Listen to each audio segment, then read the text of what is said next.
Assalamualaikum warahmatullahi wabarakatuh. Shalom, Om Swastiastu, Namo Buddhaya, dan selamat pagi untuk kita semua.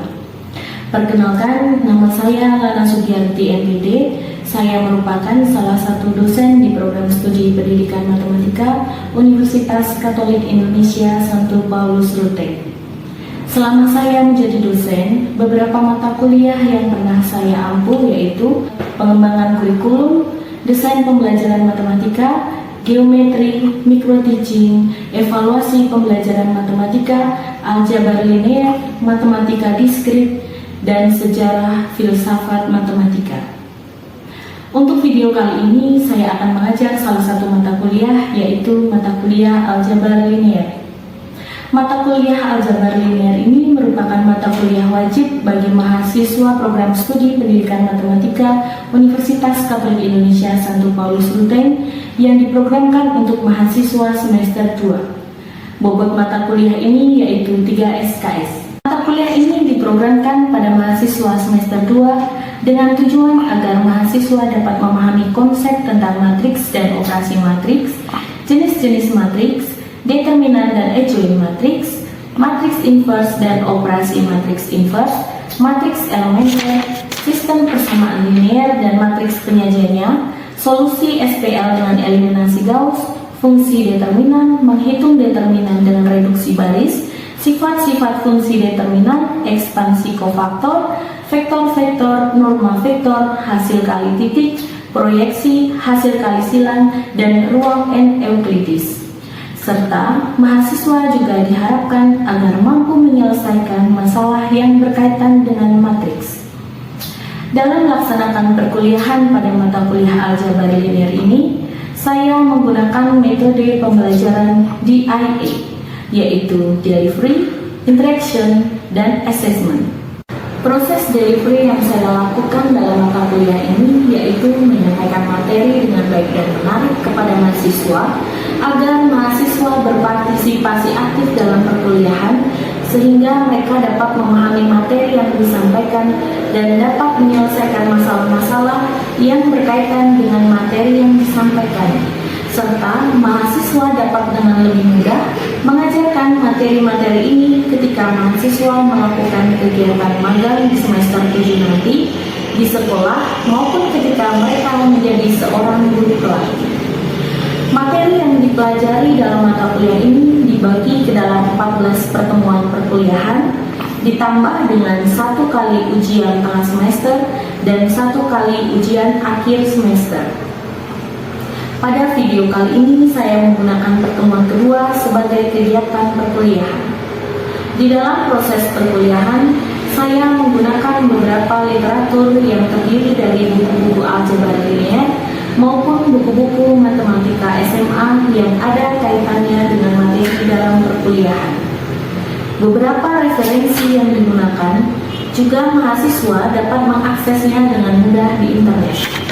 Beberapa materi-materi yang ada pada buku dan internet juga saya kumpulkan untuk kemudian saya buat modul atau handout perkuliahan, kemudian saya gunakan untuk mengajar di dalam kelas.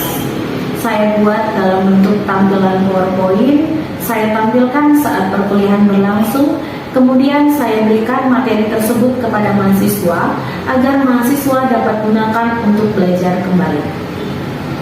Proses yang kedua adalah interaction. Proses interaction merupakan suatu proses interaksi yang saya lakukan dengan mahasiswa, baik itu di dalam proses perkuliahan maupun di luar proses perkuliahan, untuk mendukung atau memperlancar proses perkuliahan. Proses yang ketiga adalah assessment.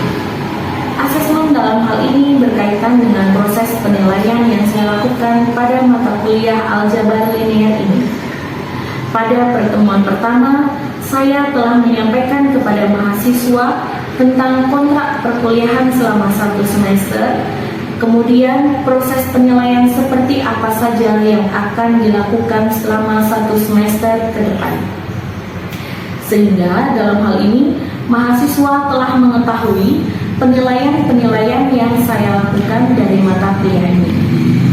Proses penilaian yang saya lakukan diantaranya yaitu kehadiran dan keaktifan mahasiswa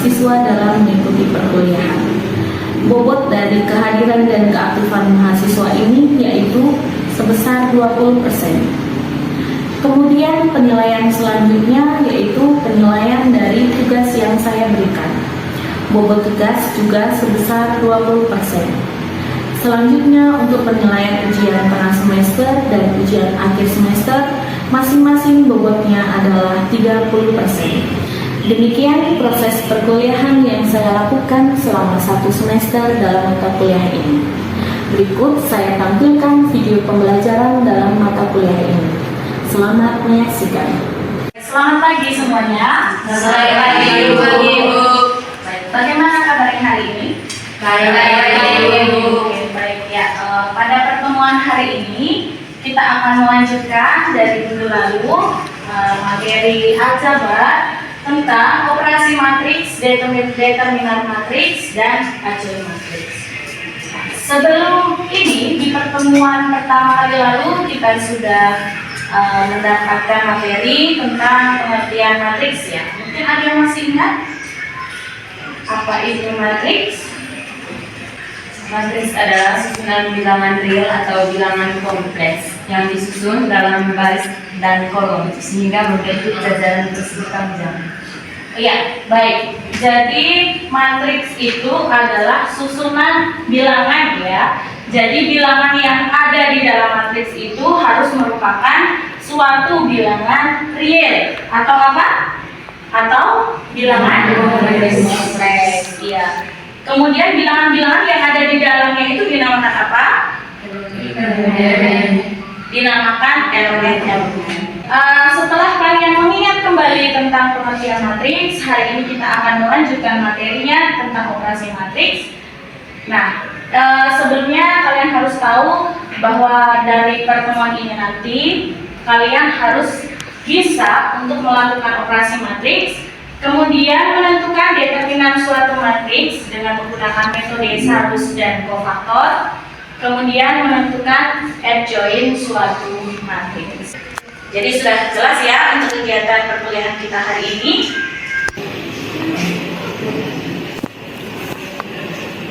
Banyaknya baris dan kolom suatu matriks menentukan ukuran dari matriks tersebut, disebut ordo matriks. Nah, kemudian elemen matriks A dalam hal ini tersebut berindeks angka. Contohnya A23 di sini menyatakan elemen matriks A pada baris kedua dan kolom ketiga. Begitu juga untuk yang lainnya ya, yang A33 dan seterusnya sampai dengan A ke M kali N. Nah, kemudian untuk jenis-jenis matriks yang pertama berdasarkan ordonya namanya matriks bujur sangka atau matriks persegi. Dalam hal ini ada berapa baris? 2 baris dan 2 kolom. Kalau barisnya 1, kemudian kolomnya ada 2, apakah bisa dikatakan matriks tersebut merupakan matriks bujur sangka? Tidak. Oke, kemudian yang kedua adalah matriks baris. Matriks baris ini berordo 1 kali N atau hanya memiliki 1 baris. Nah, contoh di sini matriks C 1 kali 3. Ini hanya punya 1 baris. Jumlah kolomnya ada berapa? Ada 3. Sedangkan di sini matriks kolom matriks yang hanya memiliki 1 kolom. Nah, selanjutnya matriks tegak. Matriks berordo N kali N dengan N-nya lebih besar dari N. Nah, contohnya di situ ada matriks A ordo 3 kali 2 sehingga matriks A tersebut tampak tegak. Jadi M-nya itu harus lebih dari N ya. Kemudian yang matriks datar itu adalah kebalikannya dari matriks tegak. M-nya kurang dari N. Selanjutnya berdasarkan elemen-elemen penyusunnya, yang pertama ada matriks 0, matriks yang semua elemen penyusunnya adalah 0 dan dinotasikan sebagai O. Jadi elemen-elemen di dalamnya itu isinya 0 semua ya, sehingga dia dikatakan matriks 0. Yang kedua adalah matriks diagonal, matriks persegi yang semua elemen di atas dan di bawahnya diagonal adalah 0 dan dinotasikan sebagai D. Nah, yang selanjutnya ketiga adalah matriks skalar. Matriks skalar merupakan matriks diagonal yang semua elemen pada diagonalnya sama. Jadi di situ dari diagonal utamanya angka di dalamnya itu harus sama ya. Dalam hal ini angka berapa ini? 5. Jadi 5 ini harus sama. 5 semua. Kalau memilih angka 2 ya 2 semua. Gitu. Tidak boleh beda-beda. Yang selanjutnya adalah matriks simetri. Merupakan matriks persegi yang setiap elemennya selain elemen diagonal adalah simetri terhadap diagonal utama. Kemudian matriks segitiga atas. Matriks segitiga atas adalah matriks persegi yang elemen-elemen di bawah diagonal utamanya adalah 0. Oke, jadi kalau kita lihat di sebelah atas diagonal utama itu terisi semua ya, dan di bawahnya 0 semua, sehingga kita sebut dengan matriks segitiga atas. Nah, kalau yang segitiga bawah berarti sebelah mana ya? Yang di sebelah bawah diagonal utama itu yang terisi, yang di sebelah atasnya 0. Oke. Kemudian matriks transpose. Matriks transpose merupakan matriks yang diperoleh dari memindahkan elemen-elemen baris menjadi elemen pada kolom atau sebaliknya. Transpose matriks A dilambangkan dengan A pangkat T. Jadi diubah ya, yang tadinya kolom diubah menjadi baris. Sehingga di sini ada berapa kolomnya? Ini dua ya. Ada 2 kolom diubah menjadi ada 2 baris. Ya. Seperti itu untuk transpose. Nah, sekarang kita masuk ke operasi matriks. Operasi yang pertama adalah operasi penjumlahan pada matriks ya. Ada 2 matriks persegi di sini, matriks A, kemudian matriks B, kemudian kita jumlahkan matriks A ditambah matriks B. Semua elemennya dijumlahkan ya. Jadi sesuai dengan letak elemennya. Ketika dia berada di baris pertama kolom pertama, berarti dijumlahkan dengan ya baris pertama kolom pertama juga di matriks yang lainnya. Seperti itu dan seterusnya sehingga menghasilkan matriks penjumlahan di sini yaitu matriks J. Jadi 1 ditambah 5 hasilnya 6, 2 ditambah 6 8, dan ya, jadi dengan menggunakan sesuai dengan elemen-elemennya ya.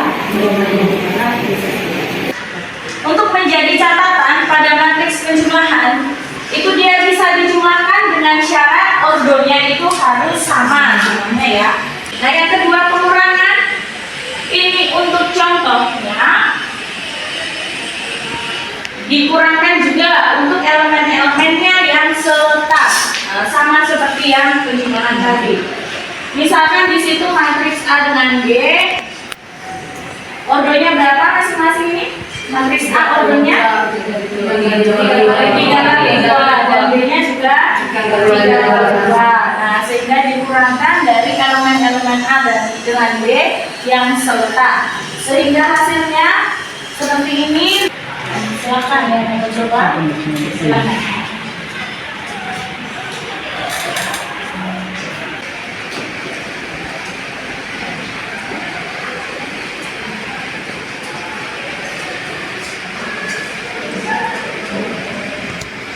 Silakan dijelaskan pada teman-temannya. Baik, untuk pengurangan dari matriks A dengan matriks B tadi sama dengan penjumlahan, di mana pada baris pertama kolom pertama dikurangkan dengan baris pertama kolom pertama. Misalnya pada matriks A, baris pertama kolom pertama matriks A dikurangkan dengan pada baris pertama kolom pertama di matriks B. Terima kasih. Yang selanjutnya, operasi selanjutnya adalah perkalian. Perkalian matriks dengan bilangan real yang pertama atau skala. Contoh, ada matriks B di situ, elemennya ada 3, 8, 5 dengan 1, maka 4P adalah 4 dikali dengan matriks B. Nah, di sini 4 itu adalah skala ya. Jadi skalanya itu adalah 4. Sehingga dalam hal ini 4 dikali dengan 3 adalah 12. 4 dikali dengan 8 32. Kemudian juga ya garis 3 sama dikalikan. Yang selanjutnya adalah perkalian dua matriks. Jadi dua matriks AB dapat dikalikan apabila jumlah kolom matriks A sama dengan jumlah garis matriks B. Jadi matriks yang pertama itu jumlah kolomnya harus sama dengan jumlah garis di matriks yang kedua. Nah, hasil kalinya dari matriks AB berordo M kali B. Ya. Contohnya yang nomor 1 di sini, matriks B 687 dan C-nya 472. Oke. Kolom pada matriks B ada berapa? Ada 3. Oleh karena itu di matriks C jumlah barisnya juga harus ada 3. Supaya dapat dikalikan. Nah, kemudian karena dia jumlah kolomnya 1, barisnya 1, tetapi elemennya masing-masing ada 3, maka kita harus kalikan kolom dengan barisnya itu satu-satu. Jadi kalau yang sudah saya katakan 2 dikali dengan 6, 5 dikali dengan 8, 4 dikali 7 itu untuk menentukan di diagonal utamanya. Sedangkan untuk elemen yang lainnya kita kalikan. Untuk yang baris pertama dengan kolom pertama, kemudian baris pertama dengan kolom kedua, baris pertama dengan kolom ketiga, itu juga dengan elemen yang seterusnya. Jadi sini hasilnya adalah seperti ini ya.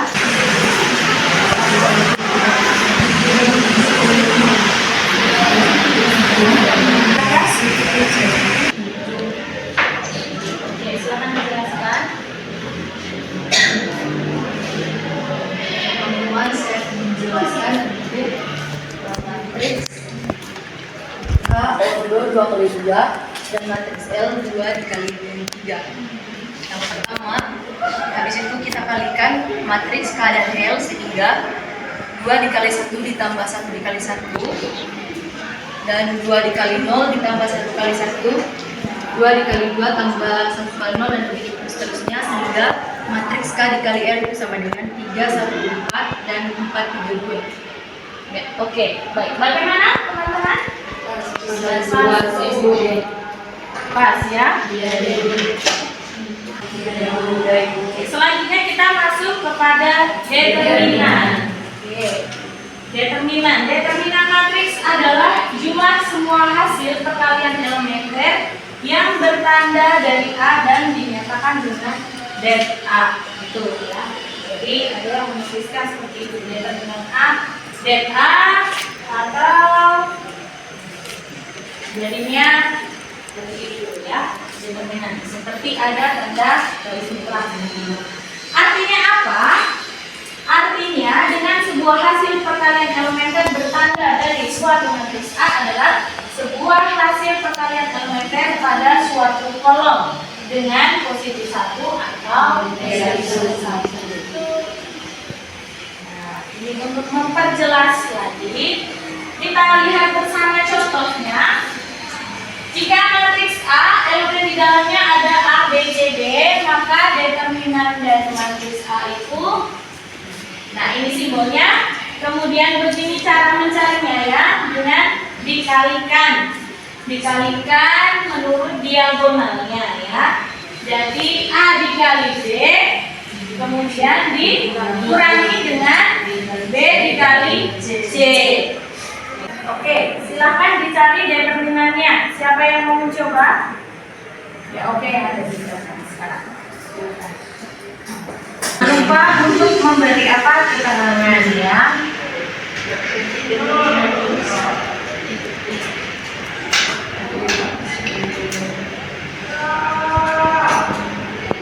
Oke, silakan dijelaskan. Untuk mencari determinan dari matriks yang berordo 2 kali 2, kita kalikan matriks X ini yang pertama di kolom pertama 3 dan yang di kolom kedua baris kedua dengan 6. 3 kali 6 dikurang dengan baris pertama kolom kedua 5 dikali dengan baris kedua kolom pertama, yaitu 5 kali 2. Hasilnya 3 kali 6 18 dikurangi dengan 5 kali 2 10, yaitu 8. Oke, terima kasih. Apakah yang lain hasilnya sama? Baik. Kalau begitu kita lanjutkan ke determinan matriks berordo 3 kali 3. Nah, untuk mencari determinan matriks yang berordo 3 kali 3 itu kita dapat pakai menggunakan dua metode. Yang pertama adalah metode Sarus, yang kedua dengan metode kofaktor. Ya. Jadi yang pertama dulu untuk metode Sarus. Di sini. Jika matriks B, P, Q, R, S, T, U, V, W, E elemen-elemennya, maka determinan B seperti itu rumusnya. Jadi untuk matriks B-nya S, T, U, V, X. Sehingga untuk determinan dari B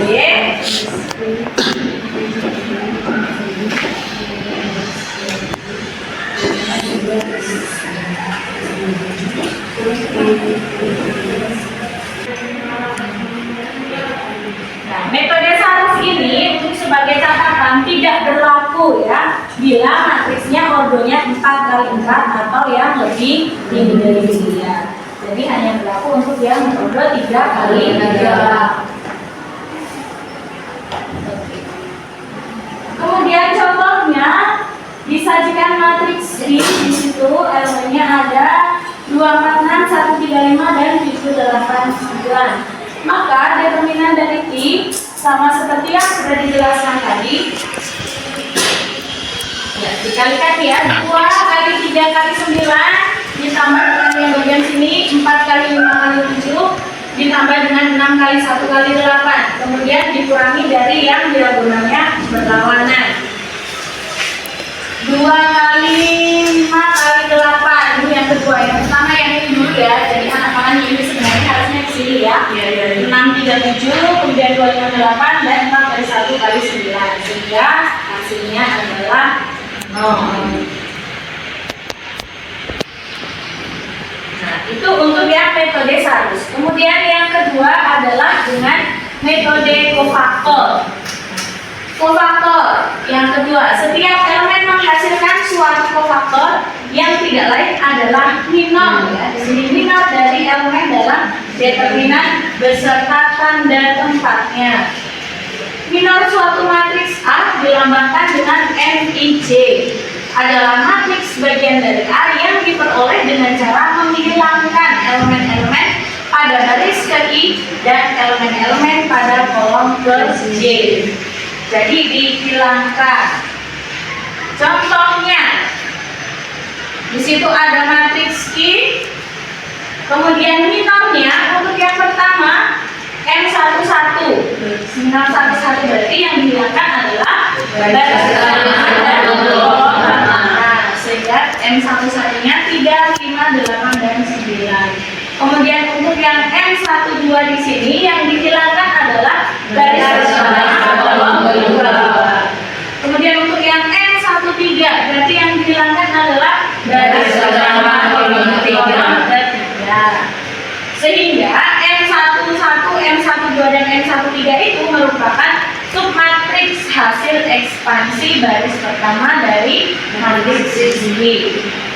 Kemudian selanjutnya bagaimana? Selanjutnya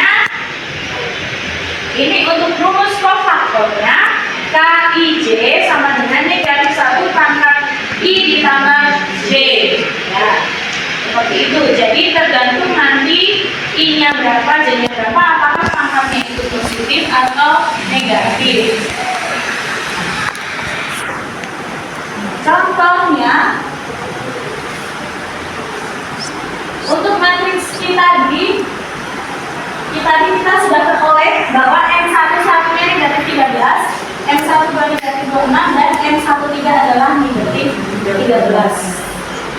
Sehingga kita ambil saja dari baris pertama. Baris pertama itu ada 2, 4, dan 6. Tinggal kita sesuaikan dengan rumus kofaktor yang di atas.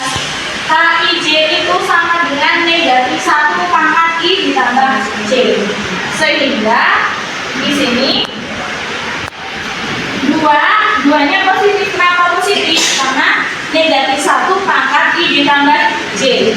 2 itu ada di baris pertama dan kolom pertama. Sehingga 1 ditambah 1 berapa? 2. Ya. Sehingga negatif 1 pangkat 2 hasilnya adalah positif atau negatif? Positif 1. Sehingga di sini 2 ya. 6 dikali negatif 13 dari M1 ada. Sehingga di sini sudah cantum hasilnya. Oke, apakah masih ada yang belum jelas? Adjoint matrix. Adjoint matrix itu merupakan transpose dari kofaktor matriks tersebut. Dilambangkan dengan ADJA ya, adjoint dari A. Nah, ini yang sempat saya singgung di awal tadi, bahwa pengertian dari transpose itu kita gunakan untuk menentukan adjointnya. Ini kita kembali lagi contohnya menggunakan matriks yang sama supaya kalian tidak terlalu bingung. Matriks Q-nya elemennya juga masih sama. Kemudian tadi diketahui sebelumnya hasil yang untuk kofaktor yang di sebelah atas ini tadi. Nah, hasilnya ini tadi ya, ada M11 negatif 13, M12 negatif 26, kemudian M13-nya negatif 13. Nah, karena yang pertama tadi sudah kita hitung, maka selanjutnya kita tinggal menghitung untuk yang kedua dan ketiga ya, dari baris yang kedua dan ketiga. Yang ini negatif ya, seharusnya yang disitu negatif yang tidak lewat. Sehingga untuk adjoint A, K11, K21, K31 dan seterusnya. Kenapa di sini tidak K11 di sini, kemudian K12-nya di sini, kenapa dia di sini? Karena transpose. Iya, tepat sekali, karena transpose tadi.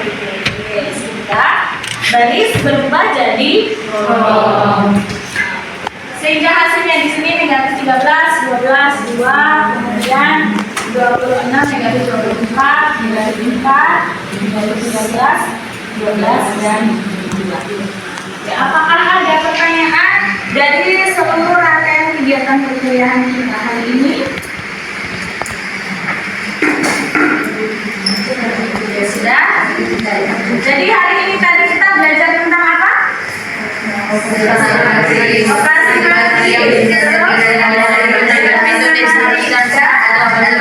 matriks. Operasi matriks itu ada berapa?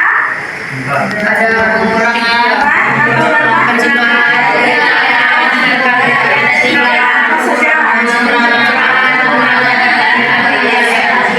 kemudian tadi untuk menentukan determinan matriks bisa menggunakan berapa metode? Bisa menggunakan metode apa? Ya. Baik, karena hari ini kita telah belajar tentang operasi matriks, determinan dan adjoint, maka untuk pertemuan selanjutnya kita akan belajar mengenai inverse matriks. Nah, oleh karena itu tugas kalian nanti silahkan kerjakan latihan soal yang ada di modul aljabar kita yang berkaitan dengan operasi matriks, kemudian determinan dan juga adjoint. Kemudian pelajari kembali untuk materi inverse matriks sehingga di pertemuan selanjutnya kita tinggal bahas saja ya. Kalau begitu saya rasa perkuliahan cukup sampai sekian. Terima kasih banyak untuk kehadiran kita semua hari ini.